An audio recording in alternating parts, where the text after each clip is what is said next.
So DJ Superjam, when you go for a gig or when you go out to play a gig, how do you actually prepare for it according to what the gig is? Like say you're going to play for grown folks versus I heard one day that you played for even a preschool prom. So how do you prepare for those type of gigs? Well, first thing what I do is I make the people that are doing the party give me what they need. I say, so send me a list of songs that you want me to play. I make sure I play. And then they'll send me a list, sometimes a gigantic list with 50 songs or whatever, and I'll look at what I have and what I don't have, and I'll go and download that. So I have everything there. And the good thing about it is after I do the work, which takes hours sometimes just to find all the songs, download the songs and so on, but I get to keep that afterwards, so it's not lost. And then the next time I do a similar gig, then I can play those songs again. Like I've done some high school parties. In high school I've got to play just all up and down the spectrum of commercial music, hip hop, rock, oldies, whatever. Okay, so what you're saying is that for like for those gigs, you're creating crates. Is that they're folders and inside of the Serato programs, and they're called crates. And so you just take a crate, and I'll have a crate in there, and it'll say, for instance, like this weekend is going to be at an Irish pub, and I'll say Irish pub, June 2016, and then just have everything that I need inside there, as well as everything else that I can go through and look for, which is certain songs that I think are going to fit good for that night. Okay, now when you're on a gig, how do you keep up your positive energy when you don't see, maybe if you don't see any people out on the floor? Well, even if you don't have a dance floor, you still have listeners. You still have people that are sitting around and looking or not looking, and then I would sit there and I'll find my dance floor. By my dance floor, it means just whoever is feeling or vibing off of what I'm doing. So I'll look, and it might be like a guy sitting over here and somebody else over here, or two girls over here, that are like dancing in their chair a little bit, and just the little reactions, and that's my dance floor. That's who I'm playing for right now, and I'll watch them, I'll play, and then after a while, then other people will join in because they'll feel that vibe, because I'm playing songs that make sense and stuff that fits together nicely, and that's because of those two people that are giving me that feedback. Okay, got you. So when you've gone out on gigs and you actually play, sometimes you have a lot of people, sometimes you only have quite a few people. What were some of the larger gigs you played for and the smaller ones? I played for a bartender before and a waitress. That was the smallest gig. I've played at a festival before with 20,000 people. And it's just when you get in front of a lot of people, you get an energy that happens, that artists that sing and perform on stage, they know that feeling. It's nothing that you can practice for, because that feeling, you can't take it home with you. That's just, as soon as you get up there and you get in front of those people, you feel this energy, and it works with you, either good or bad, and I've been lucky to be able to just zone into that energy that was there and been able to do good shows. I would always take it like, okay, oh man, I got to rock all these people, so bam, and then I would really, just show my ass, basically. Okay, so have you ever played any other styles of music? I mean, we basically know that you're in hip hop and funk and soul, but have you ever played any other styles of music on a gig before? Yeah. Like I said, I look at different parties that I play, and I see what the people need for that. And it took me a long time to get to that, to where I would actually play something that wasn't hip hop or wasn't urban music. When I started playing and would play old school rock music or this and that, I really started opening my mind on it, and I would see different things that I could do with that music, especially when I was playing in a place like an Irish pub. It was an Irish pub, which was so cool because you don't just go in an Irish pub and play Irish music. It's not that. You have different people, all different races, all different styles, and it's all merged together. And it's not just this type of party or that type of party, so it's everything. So all of a sudden, I might start with some rock songs and then go from the rock song into some remixes or mix really crazy stuff together. Stuff that you would never think to mix, but then I do it there because first of all, like in the Irish pub, I didn't have a dance floor, so I don't have to keep people dancing the whole time. A lot of time when you play in a club, your dance floor is all important, and you have to keep people on that dance floor. If you don't keep them on the dance floor, you're gonna lose the gig. You're not gonna come play anymore because they want a DJ that's gonna keep their people dancing.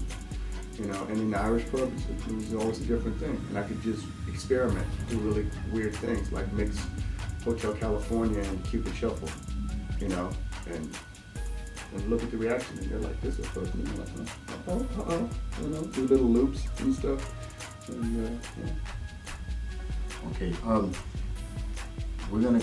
I've heard you say that you've played a salsa gig before. So tell us about that. Yeah, that wasn't so good for me. I was playing in the club on Fridays. It was hip hop R&B night, and that was all good. And then it was like, yeah, we need a DJ on Saturday to play just Latin music. I look Latin. I'm not Latin in any way, and I don't speak Spanish. So it doesn't make sense for me to try to go through a playlist of 1,000 songs where I can't read the name of one song. And I might have 10 or 20 songs that I know I've played before and that are marked, you know, and I just had a bad time with it, you know, so I was like, okay, that's not my lane, can't go out of my lane. And everything else, I mean, I can throw a song here or there, a couple of the hits, the bachata song and this and that, whatever, but, you know, that's not it. So would you make like a suggestion to other DJs out there to kind of pinpoint the area or direction they go into, or just broaden their horizons? Like, say, what I'm getting at is, okay, do a country and western gig over here, African beats gig over there, instead of going wide range, targeting maybe to become better DJs, or what?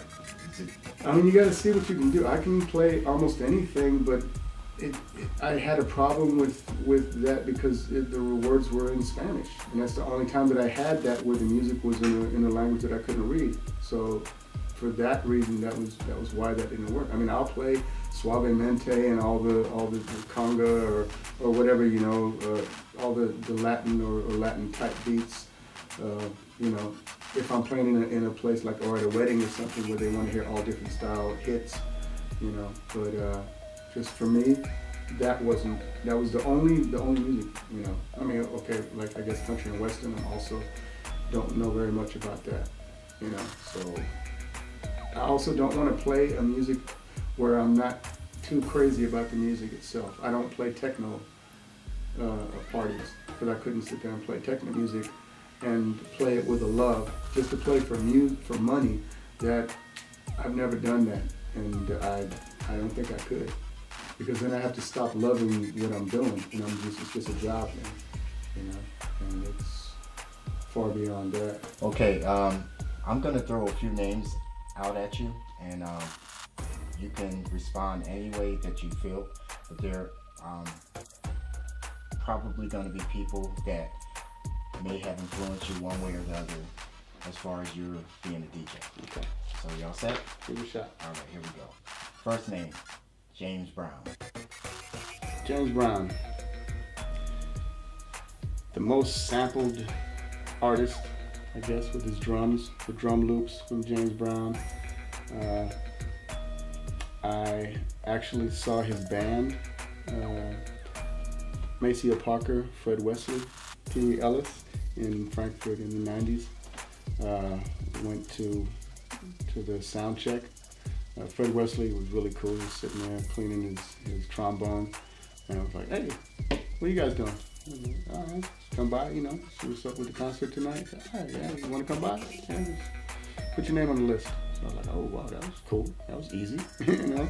So we came up there, and I was just thinking, you know, okay, I like some James Brown songs. Was more crazy about everything, but you know,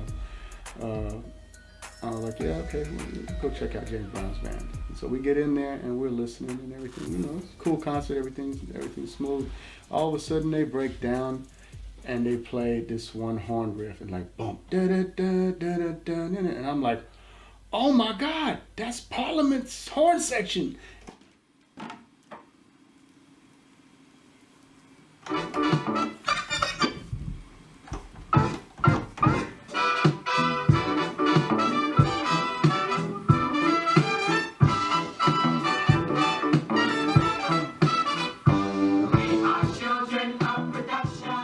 And it bugged me, and then I reflected back to seeing Fred Westley and the Horny Horns written down on the Parliament records, and I was like, oh man, it's the same group.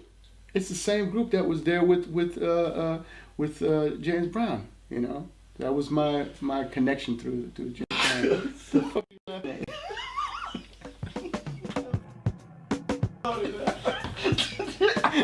I already know. The Horny Horns. Really? Serious? You started to smirk, and I was like, "Oh my God, I got to hold this in." I don't know how she's going back there because I can't look. She's doing the silent bent down laugh. No, I was like. It triggered the same in her, man. I was like, did he just say that? Yeah. He said it with a straight Yeah, but that was because I didn't think about anything else. Because you know it like that. Fred Wesley and the Horny Horns. No, because I just now realized, oh yeah, it was Fred Wesley and the Horny Horns. I bugged